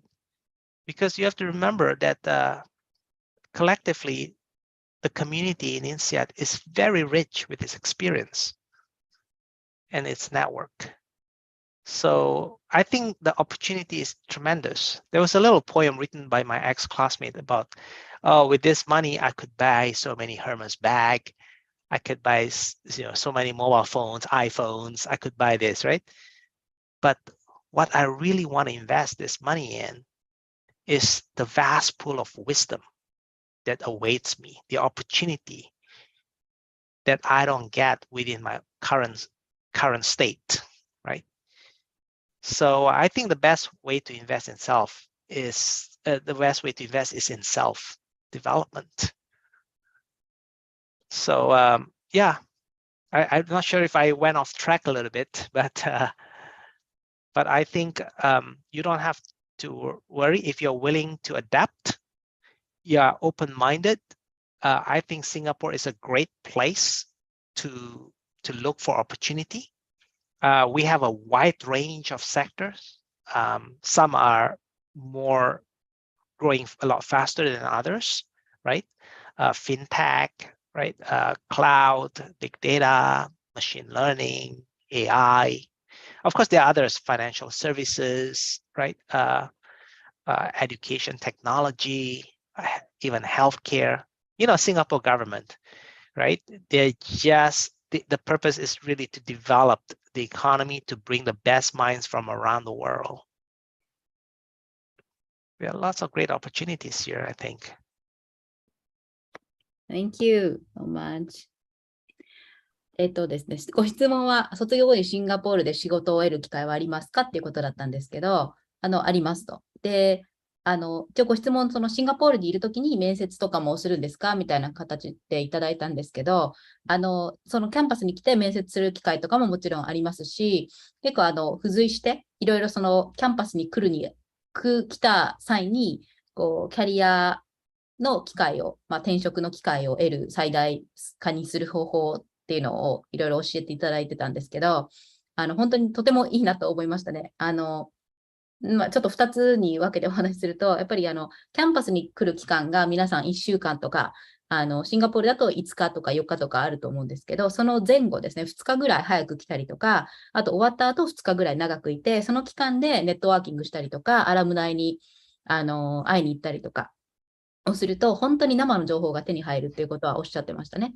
で、アルファでもエグゼクティブ MBA 行って、インシャードとか、あとシカゴとかですね、行ってそういうことをやってる方結構いらっしゃって、もうさすが、今そういう tips を教えてくださって本当にすごいなと思ったんですけど、やっぱり実際に皆さん行く前はですね、私もやっぱり皆さんから相談を受けて、そんな MBA とか行っていいことあるんですかみたいな方いらっしゃるんですけど、今まさにおっしゃってたのは生の情報が手に入るので、例えばまだオープンになってない情報ですよね。アラムナイの方でその企業で働いてるとか、で、実は例えば数ヶ月後に、そのダイレクターが辞めるから、今、そのハイアリングをこれからするところなんだよみたいな情報をですね、得られたりするということなので、そうするとそこに興味があるから、先にアプライしたりとか、先にこう簡単にコンタクトを取って話すとかっていうアプローチができるので、本当にいいなと思いましたね。エグゼクティブ MBA でこう、途切れ途切れでね、ずっと言ってるわけじゃないんですけど、確かにちょっと早めに行って、そこでネットワーキングするとか、いろいろキャリアの、面接を組んでる方もアルファでもいますし、そういうネットワーキングをしたりっていうのは本当にいいと思います。あとは、なんか、ですね、大体、セルフスポンサーというか、自費社費ではなくて、私費で行かれる方なんかも、やっぱすごくこう、キャリアのオポチュニティが格段に上がるっていう話をされていて、まさにいつも私と、代表の入住さんとかが言ってることをお話ししてくださってたんですけど、3つのポイントで、80% っておっしゃってたんですけど、その残りの 20% はちょっとあれなんですけど、本当に 80% 以上の人は、間違いなくその現地での就職とかっていうのも、かなり機会が得られますというのはおっしゃってましたね。で、一つは、やっぱりコンフィデンスレベルが上がるっていうことで、もう自信がつくっていうことですね。大体アルファでも皆さんご相談いただくときは、そんなに別にね、英語もまだそんなにできないし、そんなに普段やってる業務も、なんか特別すごいことやってるかって言ったら、そうでもないしっていう自信がない方も多いんですけど、やっぱり MBA に行って、難しいながらもいろんな課題にチャレンジしたり、さっきのいろんな多様性のある人たちとやり合ってるうちに、コンフィデンスレベルが上がりますよっていうことで、そうするとどんどん攻めていく姿勢もできるし、自分のアピールの仕方も上手くなるし、実際に MBA 行くと本当にそういうことが起こると思います。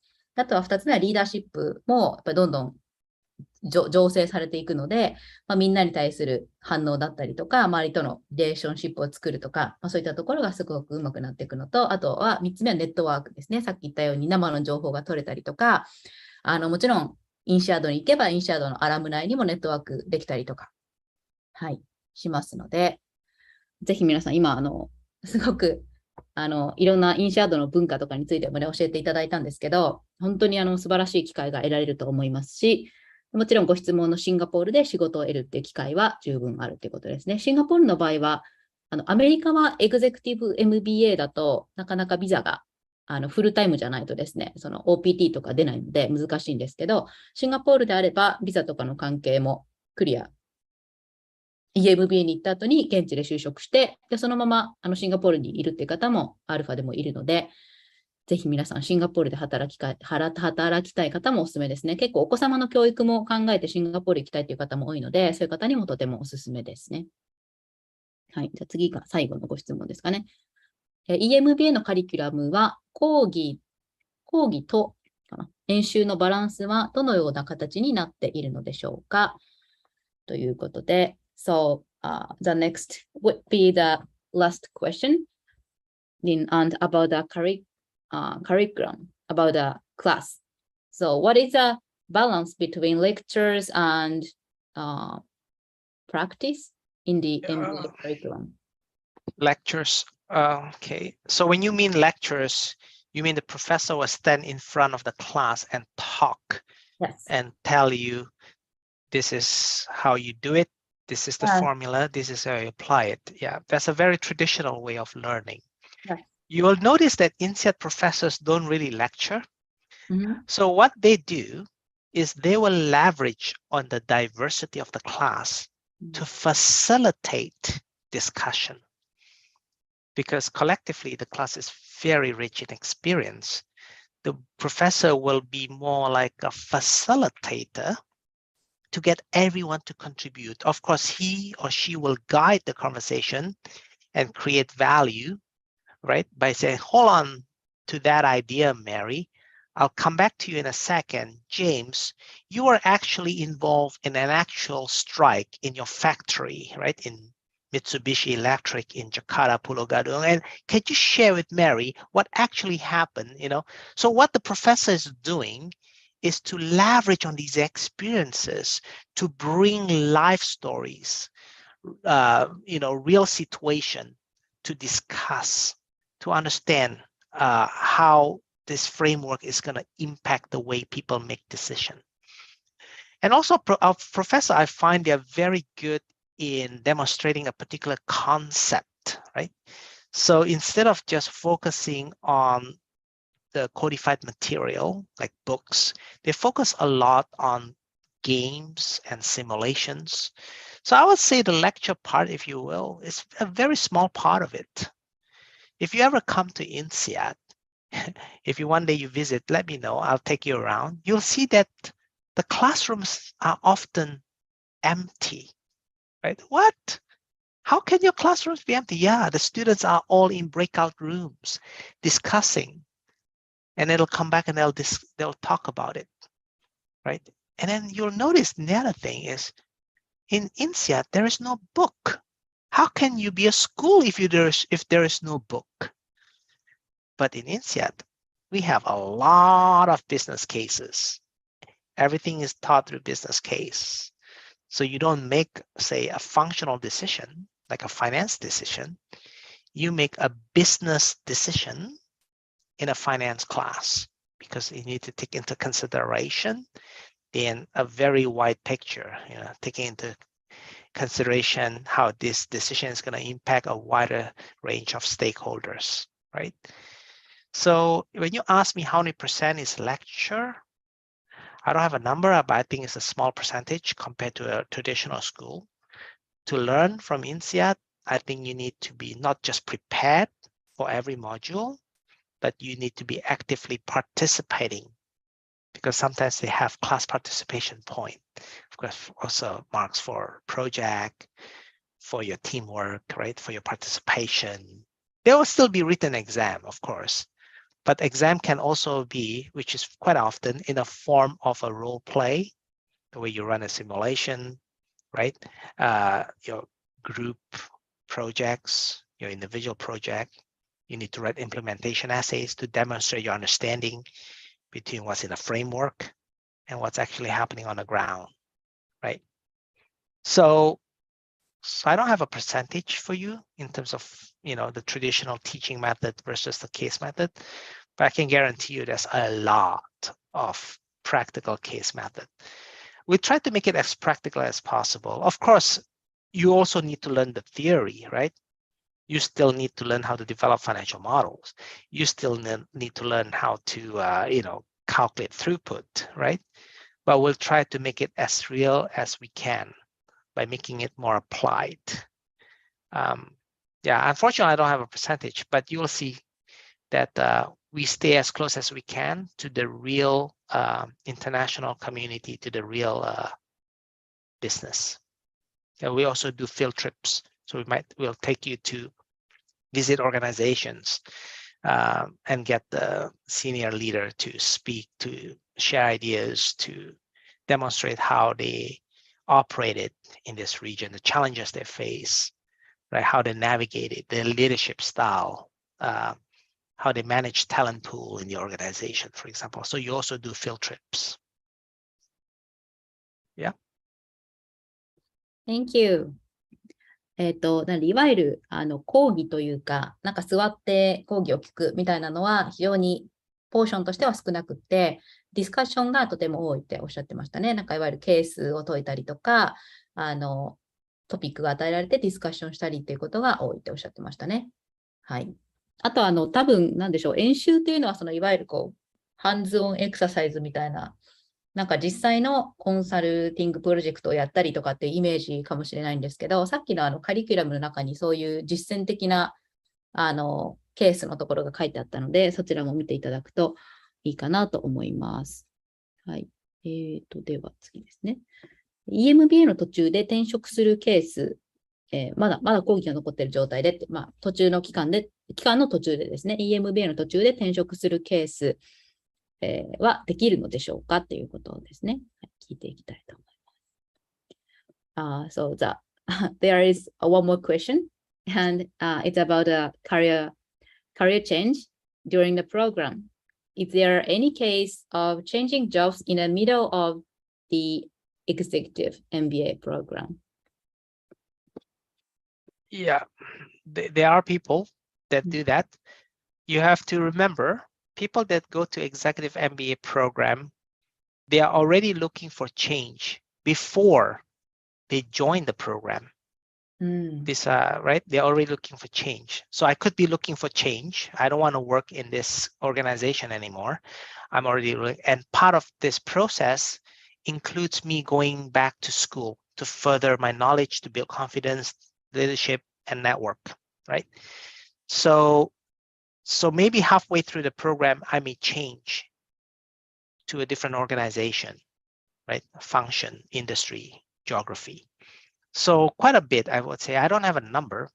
If you ask me to guess, maybe 10%, 15%, 20%, that may change while they are in the program, right?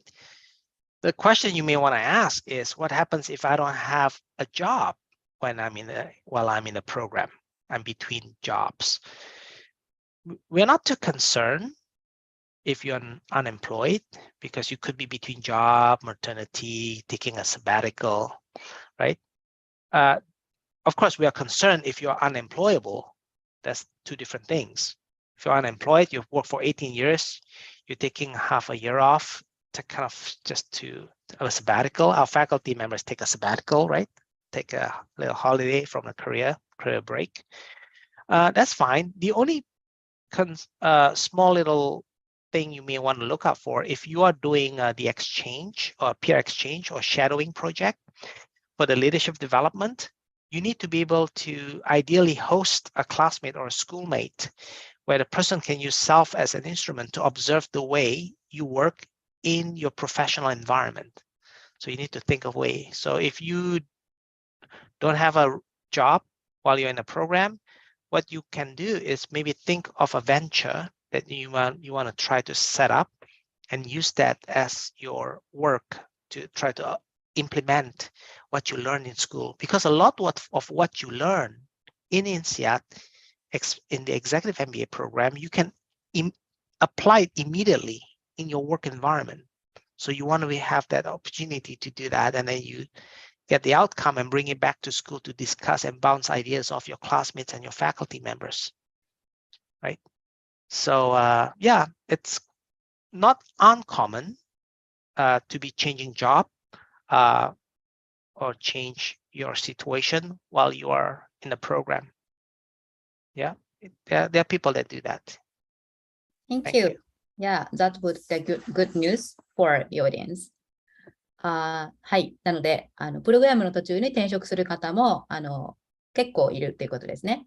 なので、大体皆さん、キャリアチェンジとかもこの会社ではなくて、次の機会を探して来られるので、なんかプログラムの途中でジョブを変えるっていうのは全然、普通のことというか自然なことですし、もちろん一定期間、もう会社も辞めて、一定期間だけ少し仕事がなくて、そこから転職っていうこともあり得るというふうにおっしゃってましたね。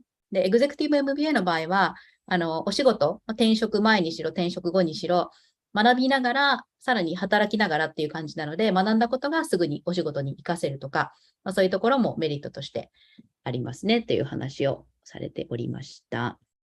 はい。ということで、皆さん、たくさんのご質問ありがとうございます。かなりですね、丁寧にお答えいただいて、さらに、インシアードの、カリキュラムとかカルチャーとかについてもお話しいただいたので、これからインシアードを受けたい方は、アルファでもアドミッションの方に、特にコミットメント強い、行きたいっていう方はですね、ご紹介して、で、そのまま結構スムーズにアプリケーションが進んだりもしますし、さっきテストはまずなしで、アプライもできるということはおっしゃってたので、皆さんにとてもチャンスが多いというか、受けやすいんじゃないかなと思いますし、エッセイも多分今日の動画をですね、丁寧に見ていただいて、アルファでも一緒に作っていくんですけど、なんでインシアードなのみたいな、Why this school みたいなクエスチョンはですね、とても作りやすいんじゃないかなと思いました。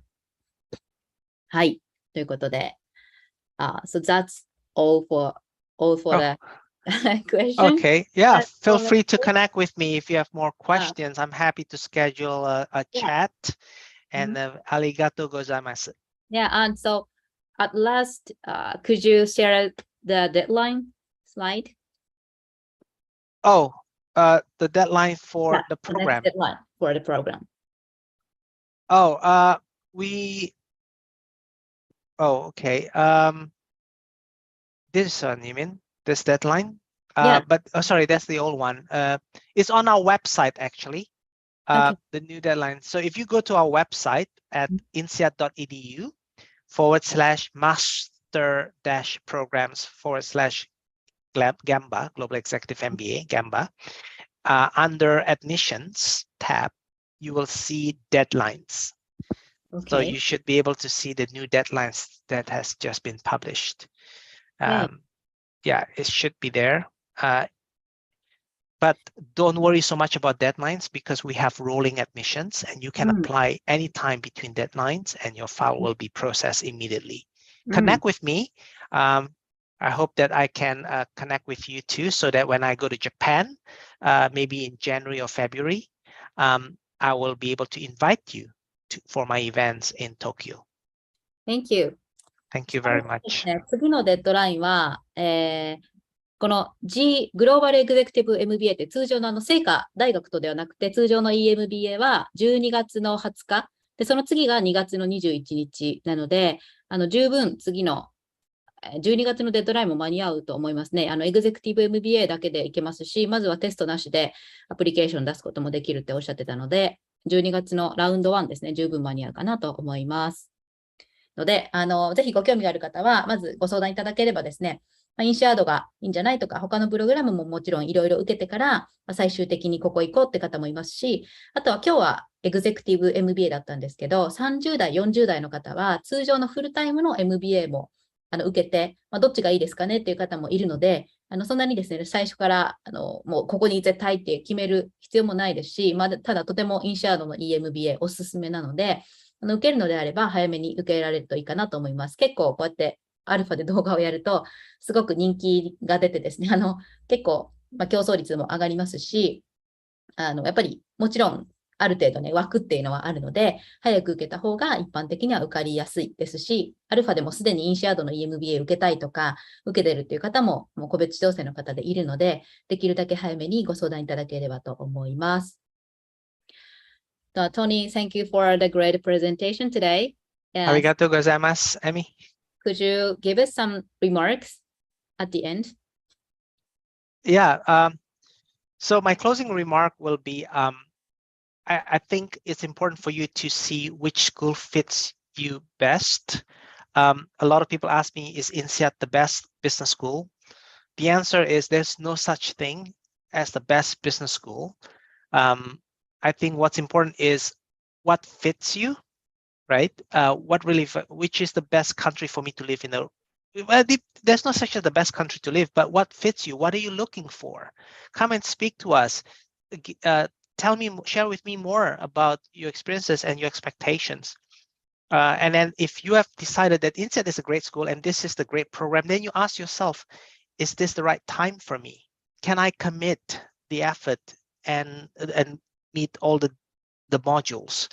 If your answer is no, I cannot, because I don't know, I'm going to have a new baby, then take another year.